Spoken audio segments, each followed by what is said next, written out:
Welcome on La Chaîne Géopolitique. So we are continuing to follow up the latest development in the territory of Nagorny-Karabakh. And instead of heading to a ceasefire, the situation is worsening and is derailing to a regional and let's say a regional war due to the fact that the escalation is really is stepping up between Armenia and Azerbaijan.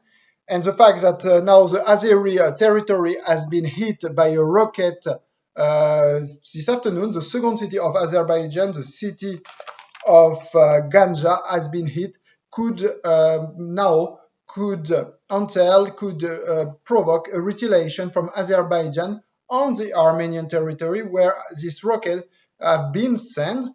And so if in case of if the Armenian territory would be attacked by Azeri army, it's probably likely that the collective security treaty between Armenia and Russia and Belarus would be triggered, in meaning that Belarusian or Russian soldiers could be sent to Armenia, or simply that the Russian soldiers based in the Russian army base in Armenia could be used against the Azeri army. And at this very moment, we also will enter into a regional conflict. So this very local conflict about a territory, Nagorno-Karabakh,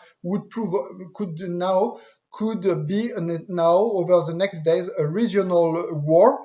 And probably that's the purpose of Armenia, because we have to be clear, the showdown right now, the military showdown, is in favor of Azerbaijan, which has captured a part of this Nagorno-Karabakh territory, which now a part of this territory is under Azeri control. We have to be aware that the entirety of this region has been during 26 years from 1994 and even from 1998, we can start actually when it started the uprising, has been under Armenian control. Azerbaijan has lost the control of its territory during this 6-year war between 1988 and 1994. At this very date, the former Azeri president, the father of the current Azeri president, Heydar Aliyev, signed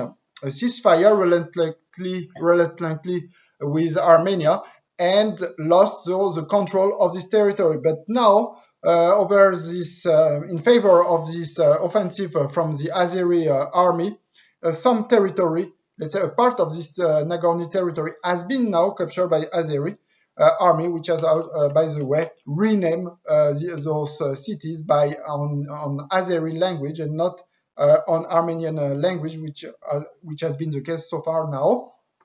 So we see that clearly, if the war would continue, probably we can imagine that Azerbaijan would be able to capture the entirety of the Nagorno-Karabakh territory. So in order to prevent from such a scenario happening, so they are probably, the Armenian government and the authority of Karabakh are probably targeting the Azeri territory in order to provoke a regional war with Russia, because Armenia needs now the Russian support to prevent such a scenario from happening, meaning an entirety capture of the Nagorno-Karabakh territory. So far, we remind to our viewers that Russia has remained neutral over this week. Russia has just called to a ceasefire between both parties, Armenia and Azerbaijan.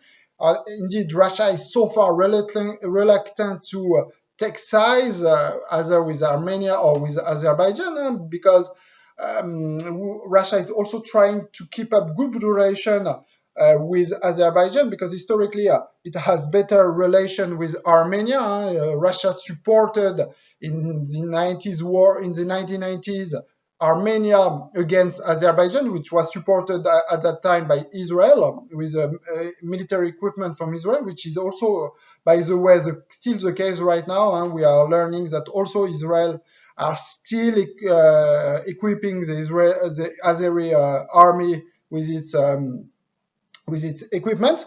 So, but is the fact that, according to the Security Collective Treaty, as we said, in case that the Armenian territory is attacked by Azeri army, Russia probably will have no any other choice than entering into this war and supporting Armenia against Azerbaijan, meaning taking sides with Armenia against Azerbaijan, and probably reverse the showdown, which is now in favor of Azerbaijan. So that's exactly the scenario that could be drawn over the next days. We will continue on this channel to follow up the next development in this very troubled region, and to see whether this local conflict could derail into a regional war.